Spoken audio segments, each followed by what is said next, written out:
سلااو قوتابیانی خۆشەویست دووبارە گەڕاینەوە بۆ بەردەوام پێدانی دەرسی بیرکاریمان لە وانەی دووەم. ئێستاکەش دەچینە سەر وانەی پێنجەم لە بابەتی درێژی. Merhaba öğrencilerimiz, yine ulaştık. Buraya uzunluk dersi yine size paylaşırım. Tamam, ikinci dersten. Konumuz uzunluk. Önce uzunluk nedir? Uzunluk ve boyutları ölçmek için 3 tane uzunluğun ölçmesi var. Ölçme. Santimetre ve metre ve kilometre kullanır. Santimetre küçük objeler içindir. Mesela kalem santimetre ile ölçmeyi alınır. Ve biraz büyük objeler mesela tahta gibi ne lazımdır? Metre. Kapı metre. İnsanın boyunu metre. Ama mesela başka bir ölçmemiz var. O da kilometre. Kilometre ne içindir? Biz biliriz kilometre galiba yollar içindir. Uzun yollar var. Mesela Erbil'in Kerkük'e kadar ne kadar kilometredir. Demez ne kadar metre. Diyeceksin. Çünkü çok uzundur. Diyoruz kilometre. Mesela kitaptaki birkaç örnek göstermiş. Mesela diyor, unutmayın arkadaşlar, burada önemli kaç tane mesela örneğimiz var. Mesela 100 santimetre eşittir 1 metre. 100 santimetre eşittir 1 metre. 1000 metre eşittir 1 kilometre. Bu notları unutmayın. Bunları ezberleyin. 100 santimetre eşittir 1 metre. 100 santimetre eşittir 1 metre. Ve 1 metre, 1000 metre eşittir 1 kilometre. Şimdi birkaç örnek göstereceğim. Ölçmeyi neyle olur? Mesela diyeceğim kalem. Kalemin uzunluğu kaçtır? Bir cetveli getireceğim. Cetvelin birden mesela bu 30'a kadardır. Sıfırdan başlayacağım. Bakın sıfırdan takriben 14 santimetredir. 14 santimetre. Kitapta sayfa 125'ten birkaç tane örnek vermiş. Örneklerin ölçme birimi diyor nedir? Ölçme birimi nedir? Mesela bu örneklerden bir örnek kalem. Dördüncü var. 5. var. Tebeşir. Burada yazacağım. Kalem. Burada yazacağım. Tebeşir. Sonra futbol standardı. 5.den sonra 6. Futbol standı. Ve 7. örnek diyor 1 saatlik yol. Takriben Erbil'den Kerkük'e kadar demektir. 1 saatlik yol. Birinci örnek kalem. Biraz önce gösterdim. Kalem neyle ölçülür? Dersi başladığımız zaman dedim küçük nesneler ya küçük objeler santimetre ile ölçme birimidir. Mesela dedim kaç tanedir? 14. O zaman burada yazacaksın santimetre. Sonra tebeşir. Eskiden öğretmenler tahtayı yazmak için tebeşiri kullanıyorlar. Şimdi kalmadılar ama tebeşir küçüktür. O zaman küçük nesne olduğu için neyle ölçüm birimidir? Ölçüm birimi yine santimetredir. Tamam arkadaşlar. Futbol standardı. Futbol çoğu zaman futbol stadyumunun uzunluğu 90 metre ya da 120 metredir. O zaman neyle ölçümün birimi nedir? Metre. Burada yazacaksın metre. 1 saatlik yol. Yani buradan Kerkük'e kadar gitseniz bu uzunluğu neyle ölçüm birimi ne olacak? Kilometre. Yazacaksın m. Kısaltmalısıdır. Yani kilometre. Dersinin birkaç tane notu var. Unutmayın. 100 santimetre eşittir 1 metre. 1000 metre eşittir 1 kilometre. Bunları unutmayın arkadaşlar. Şimdi de başka konuya geçeceğim. Konu nedir? Çevre. Yani bir odanın çevresi ne kadardır? Ya bir şeklin çevresi nasıl elde eder? Çevreyi bilmek için bir tahtayı hazırlayayım. Evet.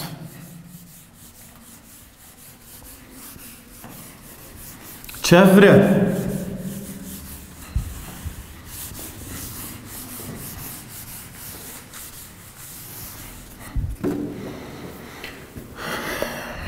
Konu olarak yazacağım. Çevre. Kitabınızda sayfa 126'dır. Çevre nedir? Geometrik şeklin etraftaki uzunluklardır. Yani bir geometrik şekil var. Diyelim bu. Dikdörtgen. Burası 4 santimetre. Burası 2 santimetre. Biz biliriz. Dikdörtgenin iki tarafı eşittir. Burası 4 olduğu zaman burası da 4'tür. Burası 2 olduğu için burası da 2'dir. Evet. Çevreyi nasıl elde edersin? Çevreyi biraz önce dedim bir geometrik şeklin bütün uzunluklardır. Ne demek? Yani bütün uzunluklar topla. Burada başlayacağım. 4 artı 2 artı 4 artı 2. 4 artı 4 8 artı 2 10 artı 2 12.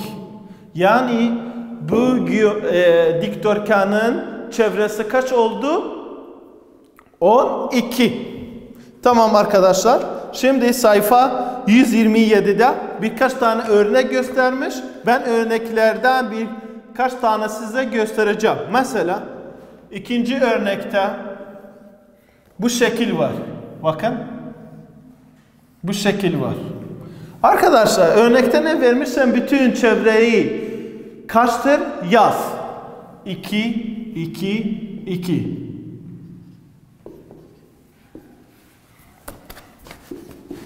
Evet. Burada da 4 santimetre diyor. Evet. Kaç tane ikimiz var? Kaç tane ikimiz var? Yani 3 tane ikimiz var. O zaman yazacaksın 2 artı 2 artı 2 artı 4. 2 artı 2 artı 2 artı 4. Bütün çevrenin toplamı eder 10 santimetre. Tamam arkadaşlar. Başka örnekler var. Mesela 5. örnek. Kitaptaki 5. örnek. Bakın şekli biraz farklıdır. Onun için göstereceğim. 5. örnek.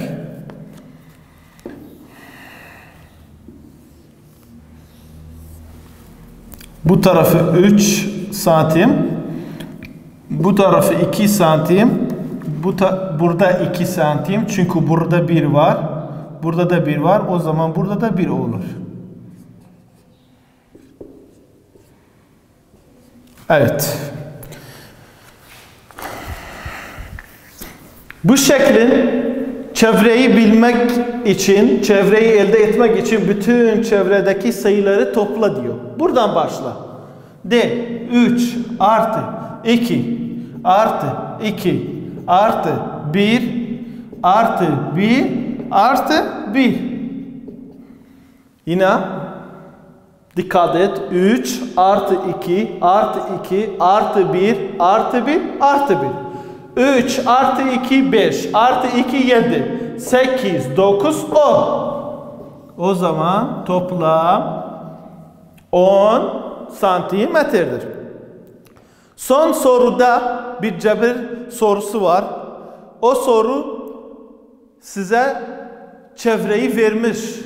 Diyor bir tarafın kaç olduğunu nasıl bilirsin? Şimdi ben de bir örneği göstereceğim. Bakın. Kaçıncı sorudur? Evet. 12. soru. Yan taraftaki üçgenin çevresi kendisi diyor. 12. soru. Bu sefer çevresi diyor ki 8 santimetredir. 8 santimetredir. Şu köşede bir üçgen vermiş. Şu köşede bir üçgen vermiş. Diyor burası 3 santim. Burası 2 santim. Burası kaç santimetredir? Arkadaşlar çok kolay. Çok basittir. Verdiği örnekleri topla önce. Verdiği çevrenin topla. 2 tanesi vermiş. Burası 2, burası 3. De 2 artı 3 eşittir 5. Ne elde etti? 5. 8'den 5'e çıkar. Yani iki yöntemle yapılır. Biri toplama, sonra çıkarma. 8 eksi 5 eşittir 3 santimetre. Diğer tarafının değeri. Yani bu taraf, burası 3 oldu. Bu taraf 3 oldu. Bak, diğer tarafı 3 oldu. Tamam öğrencilerimiz. Bu çevre konumuz da bitti. Başka konuya geçelim. O konu sayfa 128. Konumuz kapasite. Kapasite yani mesela bir bardağın kapasitesi kaç? Kapasitesi kaç? Mesela kitapta birkaç şişe vermiş. Mesela diyor, kitapta bakarsanız bakın burada 2 örnek vermiş. Diyor hangisinin kapasitesinin büyüktür? Büyük kapasitelidir. Mesela eğer baksanız biz biliriz en büyüğü budur. Ya da bazıları şişe veriyor, sürahi veriyor. Diyor kaç tane bardak doldurabilir? Mesela bir sürahi kaç tane bardak doldurabilir? Takriben 6 tane bardağı doldurabilir. Evet, şimdi kapasitenin üzerinde ben burada bir canlı örnek hazırlamışım. O canlı örneğe göstererek kapasiteni sizin için açıklarım. Mesela elimde bu bardak, bir de bu su var. Bu suyu bununla doldurmaya kadar dokunacağım.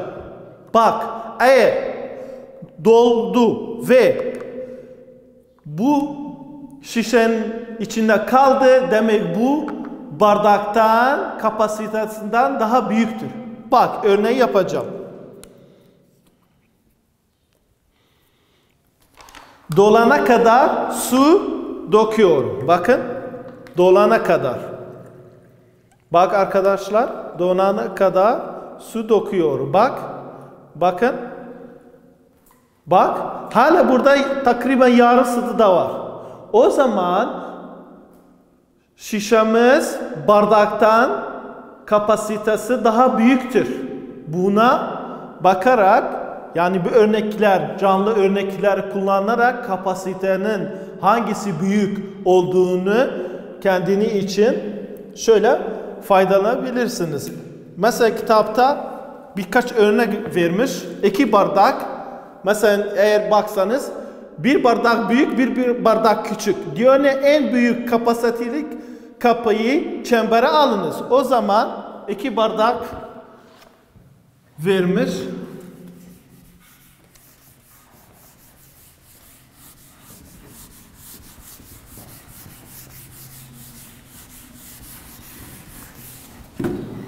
Konumuz ne? Kapasite.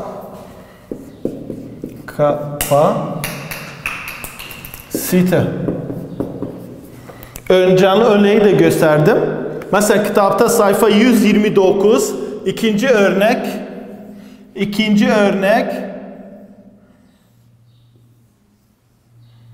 İkinci örnek, bir büyük bardak, büyük bardak ve bir küçük bardak örnek olarak gösterdi. Soracak, hangisi büyük kapasıdır? O zaman biz buna çembere alırız. Çünkü biliriz bu bundan kapasiteyi daha geniş, daha büyük. Diğer örnekleri de vermiş. Sen de kitaptaki örneklere bakarak benim gibi hangisi büyük olduğunu o çembere al. Üçüncü örnek iki süt bardağı göstermiş. Üçüncü örnek. Hangisi büyük? Biz biliriz bu büyük. Onun için bunu çembere alacağız. Böylece bu konular da bitti. Diğer derse gideriz. O da ağırlık. Ağırlık biz biliriz. Mesela bir gram var, bir de kilogram var. Gram ve kilogram. Gram ve kilogram. Ağırlık.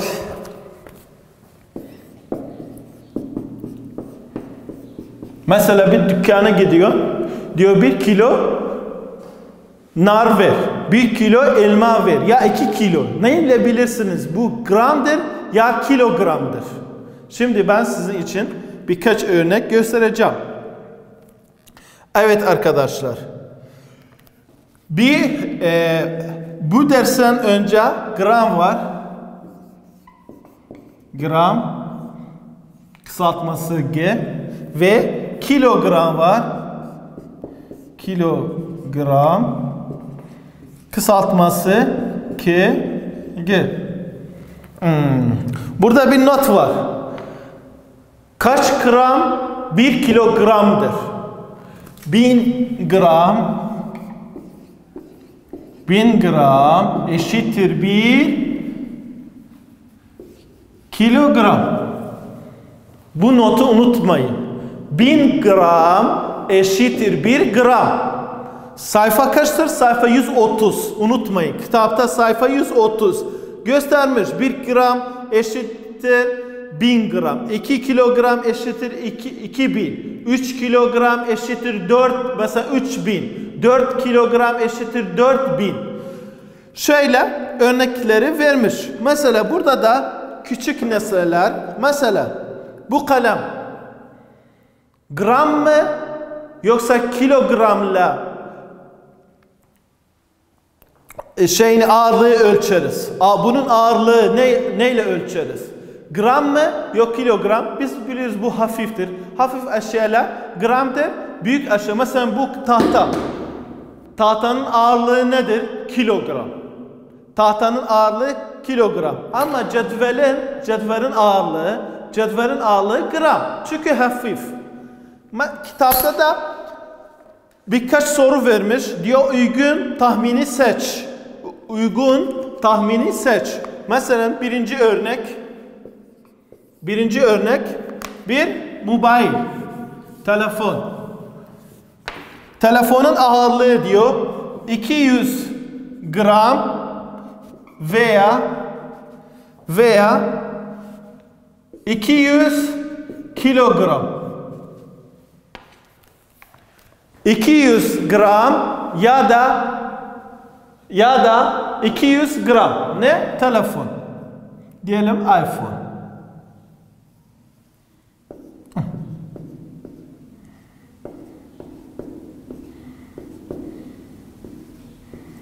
Evet. Telefon 200 gram veya 200 kilogram. Biz biliriz telefon hafif, mobil hafiftir. O zaman neyle ağırlığı ölçmeye yaparız? Tahmini 200 gramdır. Tahmini 200 gramdır. İkinci örnek birkaç tane 8 gram veya 18 kilogramdır diyor. Çilek birkaç tane. Mesela ben burada elmanın resmini yapacağım. Bakın diyorum bir elma 3 tane elma 3 tane elmanın resmi çizdim. İkinci örnekte. Aynı kitaptaki gibi soruyu soracağım. Diyorum ki tahmin olarak 3 tane elma 18 gramdır ya da 18 kilogramdır. 18 kilogram çoktur. O zaman 18 gramdır. Başka örnek var. Üçüncü örnek diyor köpek. Köpek 6 gram ya da 6 kilogramdır. Köpeği için kilogram kullanır. O zaman üçüncü örneği burada yaparım. Diyor ki 6 gram çok hafif bir şey veya 6 kilogram. Arkadaşlar insanlar için hep kilogram kullanır. Hep kilogram. O zaman köpek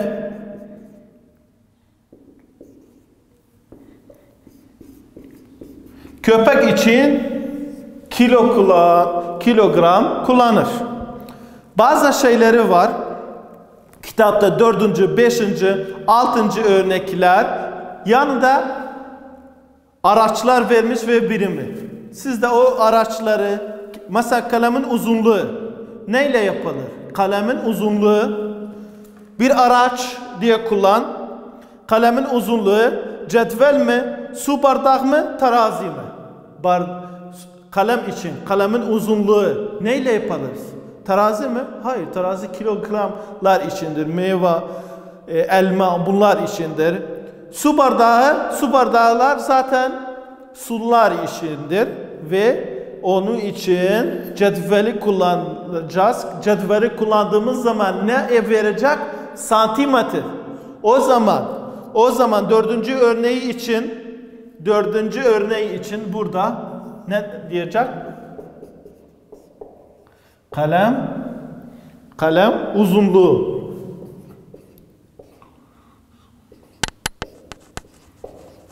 Uzunluğu ne kullanır? Yazacaksın. Cetvel. Burada cevabı aşağıda yazabilirsin. Bu şöyle. Cetvel ve şöyle santimetre. Cetvel ve santimetre. Bir üzüm saklam ağırlığı terazi neyle? Kilogram. Süt kutusunun kapasitesi su bardağı neyle? Şişe. Şişeyle şey yapacaksınız. Tamam arkadaşlar. Bu konuda bitti. Konumuz 7. ünite tekrarlamalar var. Bu tekrarlamalar siz bakınız bu konuyu anlattığım konuyu da siz de örneklere bakarak yani geçen dersleri tekrarlamak için bu ünite siz evde tekrar edebilirsiniz. Böylece dersimiz bugün bitti.